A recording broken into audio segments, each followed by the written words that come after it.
आसाम में जो कानून को आसाम के मुख्यमंत्री और बीजेपी की सरकार ने ख़त्म किया है वो भी रात के 12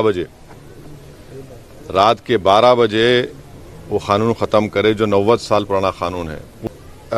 ड्यूटी है, मैं अपने रिलीजन के लिहाज से शादी करूंगा ना। स्पेशल मैरिज एक्ट में तो रिलीजन नहीं है, वो तो एक न्यूट्रल सेकुलर लॉ है। तो अब আসামে মুসলিম বিবাহ আইন বাতিল নিয়ে মুখ খুললেন AIMIM সভাপতি আসাউদ্দিন ওয়াইসির। তার অভিযোগ এই আইন বাতিলের লক্ষ্য মুসলমানদের তাদের ধর্ম থেকে দূরে রাখা। বিজেপি সরকার আসামে 90 বছরের পুরনো আইন বাতিল করেছে। 1935 সালের এই আইন অনুসারে আসামের মুসলমানদের বিয়ে কাজী বা রেজিস্ট্রারের মাধ্যমে হতো। বিয়ের পর নিকাহনামা শংসাপত্র দেওয়া হতো, কিন্তু সরকার সেই ব্যবস্থা সরিয়ে দিয়েছে। ওয়াইসি প্রশ্ন তোলেন, বিশেষ বিবাহ আইনে নিকাহ এর বিধান আছে কিনা। তিনি বলেন, বিয়ে যার যার ধর্ম অনুযায়ী হওয়া উচিত। তার কথায় বিশেষ বিবাহ আইনে কোনো ধর্ম নেই, যা একটি ধর্মনিরপেক্ষ আইন। মুসলিম বিয়েতে কনেকে যে মেহর দেওয়া হয় তা অপসারণ করা হয়েছে উল্লেখ করে প্রশ্ন করেন, এটা নারীদের ক্ষতি কিনা। এছাড়া বিশেষ বিবাহ আইনের অধীনে বিবাহ নিবন্ধিত হলে মুসলিম ব্যক্তিগত আইনে উত্তরাধিকার পাওয়া যাবে না। তিনি বলেন, এর উদ্দেশ্য হলো মুসলমানদের তাদের ধর্ম এবং ধর্মীয় অনুশীলন থেকে দূরে রাখা। উল্লেখ্য, বাল্যবিবাহ বন্ধ করতে আসাম মন্ত্রিসভা মুসলিম বিবাহ এবং বিবাহ বিচ্ছেদ নিবন্ধন আইন 1935 বাতিল করার অনুমোদন দিয়েছে। মুখ্যমন্ত্রী হেমন্ত বিশ্ব শর্মা শনিবার একথা ঘোষণা করেন। आसाम में जो कानून को आसाम के मुख्यमंत्री और बीजेपी की सरकार ने ख़त्म किया है वो भी रात के 12 बजे वो कानून ख़त्म करे जो 90 साल पुराना कानून है।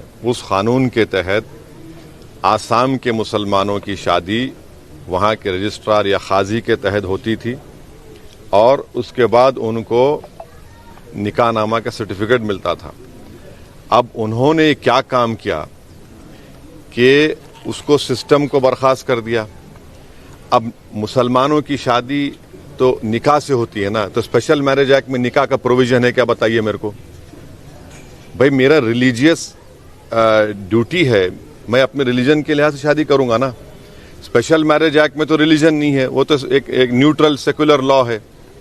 तो अब निकाह का आप उसमें कॉन्सेप्ट निकाल दिए, नंबर 1।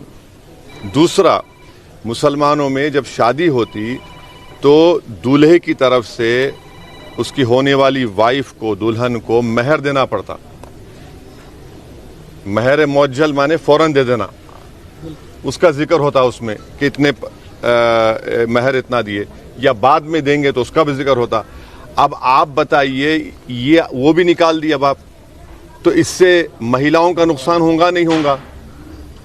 और इस्लाम में महर देना फंडामेंटल है, ज़रूरी है।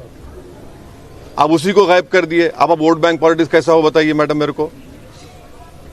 आप महिलाओं को जो राइट है महर का, जो किसी रिलीजन में नहीं है, आप उससे उनको महरूम कर दे रहे। आप चलिए सब आपको बोलेंगे बोला उसमें उसका निकाल दिए।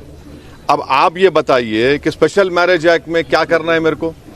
और स्पेशल मैरिज एक्ट का आपको मैं बता रहा हूँ, स्पेशल मैरिज एक्ट में अगर आपको रजिस्टर होती है शादी तो इनहेरिटेंस भी नहीं मिलेगा मुस्लिम पर्सनल लॉ के तहत। ये स्पेशल मैरिज एक्ट का मामला है। तो ये मकसद क्या है कि मुसलमानों को उनके रिलीजन से दूर कर दिया जाए, उनके रिलीजियस प्रैक्टिसेस से दूर कर दिया जाए। भाई मेरा निकाह मैं नहीं करूंगा, स्पेशल मैरिज एक्ट में कैसा करूंगा बताइए। और फिर उस बच्ची का क्या होगा, उसको महर नहीं मिलेगा। तो महर एक फंडामेंटल कंपोनेंट है मुस्लिम मैरिज में, और वो होता भी नहीं उसके बगैर।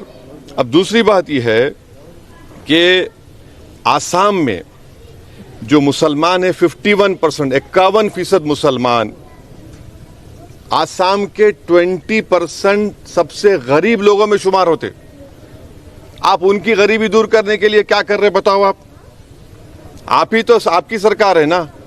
और वही परसेंटेज आप देख लो नॉन मुस्लिम में कम है। तो गरीबी जिसमें ज्यादा है वो मुसलमानों में, आप उनकी मदद नहीं कर रहे। ब्यूरो रिपोर्ट, गण आवाज।